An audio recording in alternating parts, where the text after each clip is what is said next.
Hello, you're wrong. And who would be a grifter nowadays? Because grifters are going to grift. And the grifting is going to get found out. Mainly by the mainstream media. It's been all over today. I mean, who would be Hannah Ingram Moore? I mean, you've got to feel sorry for her. First, her spa has to be demolished. Oh, terrible news. And then, I'm sure there are 2.25 million reasons why they want to move house. But staying with the memories, you would have thought that they would have stayed in the family home forever. But seemingly, they're flogging Captain Tom Moore's family home for 2.25 million quid.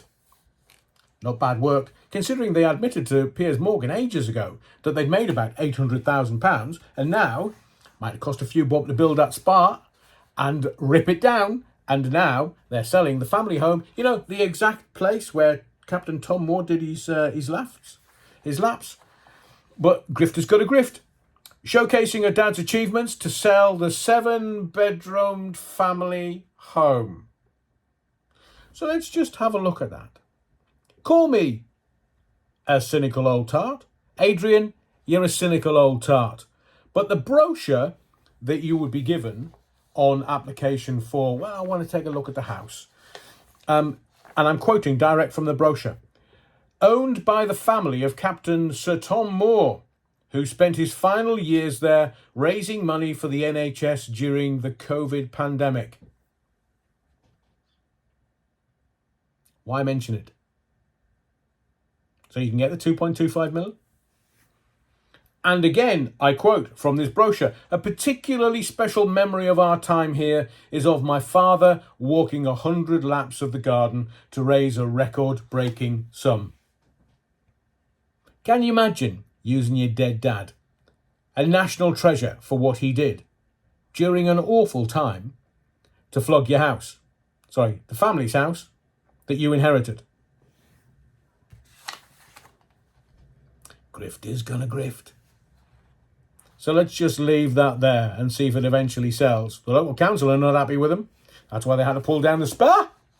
Not a swimming pool, no, spa, seemingly. Let's talk about it'd be all white on the night, Youssef. Or do we call him Iron Brew, Youssef? He's refusing to stand down. You know, the Scottish First Minister, he's refusing to stand down. No. Delusional, in my view. But there's now a political farce in Scotland. All the politicians are up in arms. All of the politicians are going, stand down, you wrong'un. And he's going, no, why should I?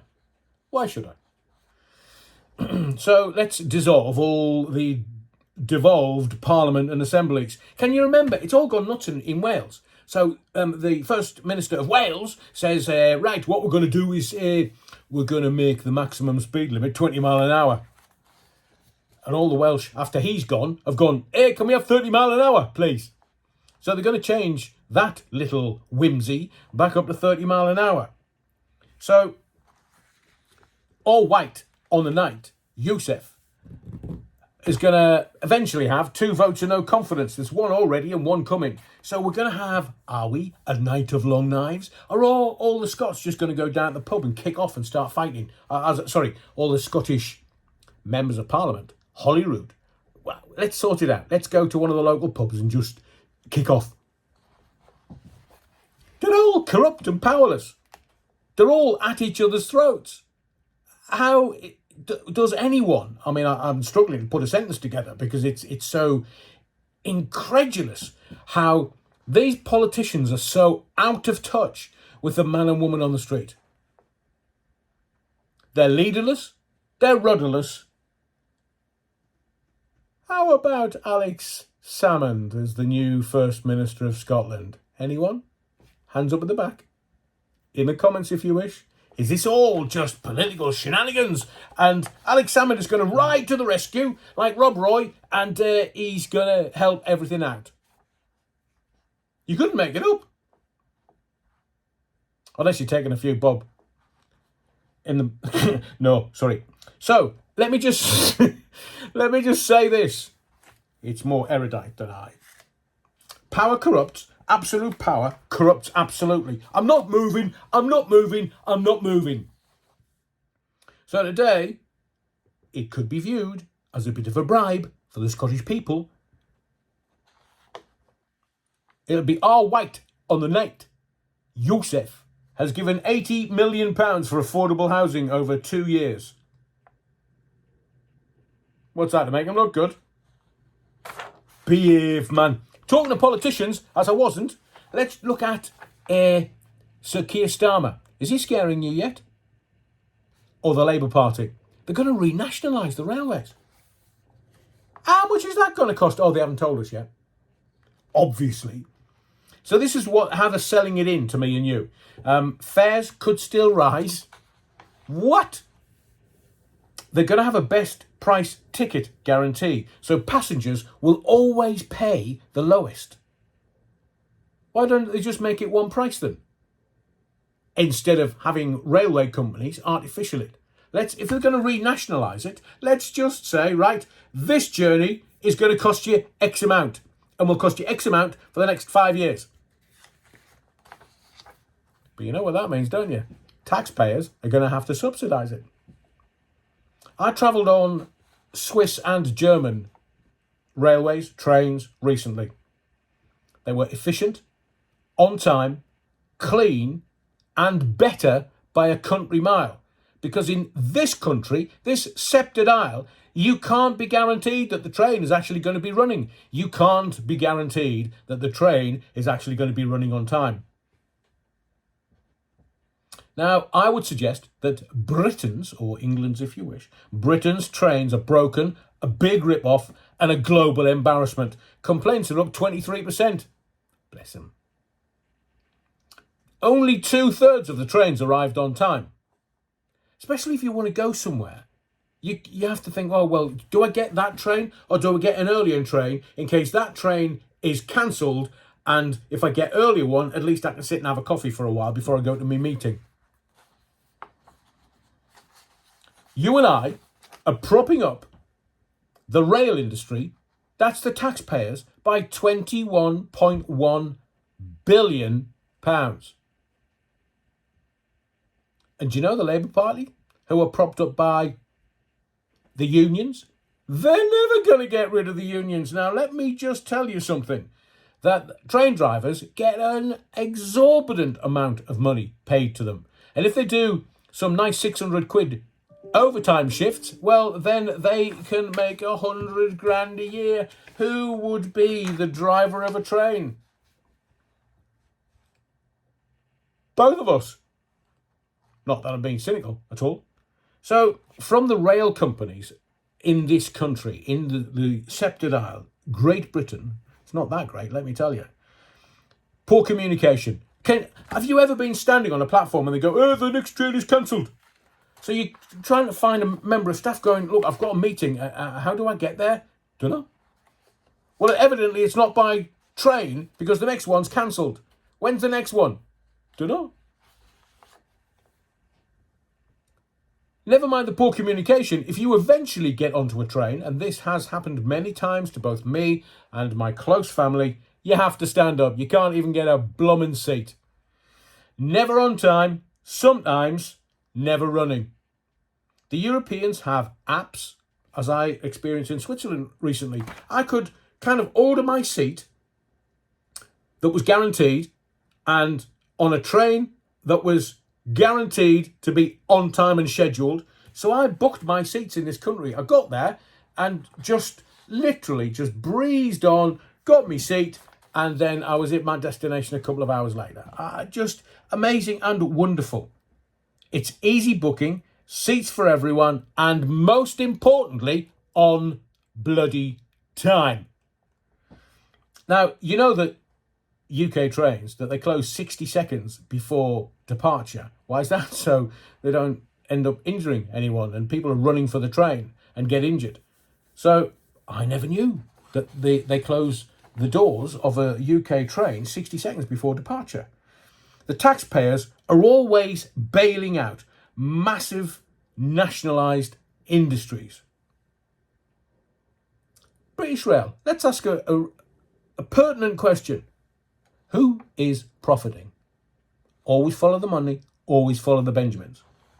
Thames Water, if you want to use another utilities company, billions are being used. It's going to take billions to bail out Thames Water. The shareholders get the dividends, though. I mean, how corrupt is that? So the shareholders keep taking money and get paid by dividends, but yet the taxpayer has to shovel out shed loads of money so that they can get their profit.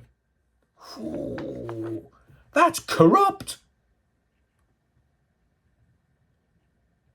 We've been quoted by the Labour Party. The Labour Party representative said, top to bottom work in the interests of the passenger. Should have put that on a comedy show. They should show us how, instead of loose promises that are never fulfilled. They just want to get into power. They don't care how they get into power. They're just going to promise you anything so they can get into power, including loose promises of everything's going to be brighter tomorrow. Look at the Olympics in 2012. Can you remember that? In part of the submission for attempting to get the 2012 Olympics, and this was fronted by Gordon Brown, they said, as part of the Olympic bid, they promised that everyone in the British Isles would have a 100 megabyte internet connection. Everyone. It was in the Olympic bid. And they got the Olympics. And what did the Labour Party do? Nothing. Nix, nada, nout. Honestly, I keep telling you. How can you tell when a politician's lying? Their lips move. Let's get on to a bit of scum-sucking pond life. Harvey the Rapist Weinstein.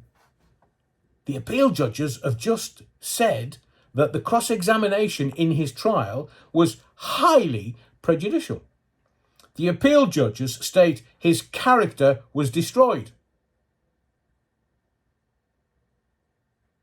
Who by? Harvey? He's serving time in a jail because of really bad stuff he did in LA. His character was destroyed. He was found guilty, mate. He's currently serving 23 years. He's serving separate time for a conviction in Los Angeles. So you couldn't destroy his character because he's been found out. The New York judges, the appeal judges, ruled 4-3 that Harvey, Mr. Weinstein, said the cross-examination was highly prejudicial. So you know what that means, don't you? There's going to be a retrial of a rapist. Harvey wept tears of joy. Oh, I bet he did. He's still doing 23 in LA. How much did those tears cost him, by the way? Oh, just ask him for a friend before you start. Harvey, Mr. Weinstein, was convicted of raping one woman in a New York hotel room in 2013. The jury took 26 and a half hours to convict, having sat through 3 weeks of lurid evidence. Victims are now going to have to endure another trial. Money always wins. Always. If you've got the money, you're always a winner. Now, Mr. Weinstein has been accused of sexual misconduct with more than 80 women. I'll leave that with you. But at least Harvey's going to have a retrial.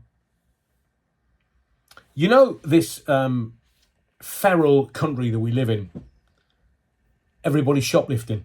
Some of the stats from the Office of National Statistics, they've released some data today. 37% increase in shoplifting. Knife crime in England and Wales, 80% higher than in 1980. We heard the other day about the Robin Hood shoplifters, robbing from the rich, giving to food banks. But you've also got people shoplifting just to eat. People are barely surviving. Some families with 2 jobs, 2 workers in there, and they're struggling. Powerless police forces are having to deal with political stupidity. How can you tell when a politician's stupid? Look at them. Private security firms are, I would suggest, going to take over everything that the police do other than frontline response policing. So the cells and the conveying of criminals from where they've been arrested to some cell somewhere and possibly to the courts the following morning. All of that, I reckon, will be done by private security firms, shall we say. Now, as far as shoplifting is concerned, attacks on staff have now doubled. I mean, if you think about it, somebody that's working in a shop, why should they try and stop a shoplifter? Why? Nothing they can do. It's costing retailers £2 billion a year. And notice how everything is in billions now, not millions. So let's see if the political will changes anything, or whether they give power to the police forces to actually arrest shoplifters, or whether they're just going to leave it to the insurance companies to pay the shops who are out of pocket. And finally, we'll talk about the royals. Prince William, his dad joke. The interrupting cow joke. I mean, who said to Prince William, Prince of Wales, "This is a good idea, Your Royal Highness. Honestly, why don't you do the interrupting cow joke?" It's not a prince joke. It's not a dad joke for that matter. But is it a deep joke? Let me give you a joke he should have told. Daddy Bull and Son Bull standing on the top of a hill, and they look down into the valley and they see a herd of cows. And Son Bull says to Daddy Bull, "Here, Dad, why don't we run down and shag one of those cows?" And Daddy Bull says, "No, son, why don't we walk down and shag them all?" My name's Adrian Allen. I'll leave you with that deep thought, because it is a deep thought. But the advantages of age. My name's Adrian Allen. Smash the likes. Make sure you are subscribed for more videos coming. But most of all, thank you for your indulgence. And whatever you do, don't forget the Battenberg.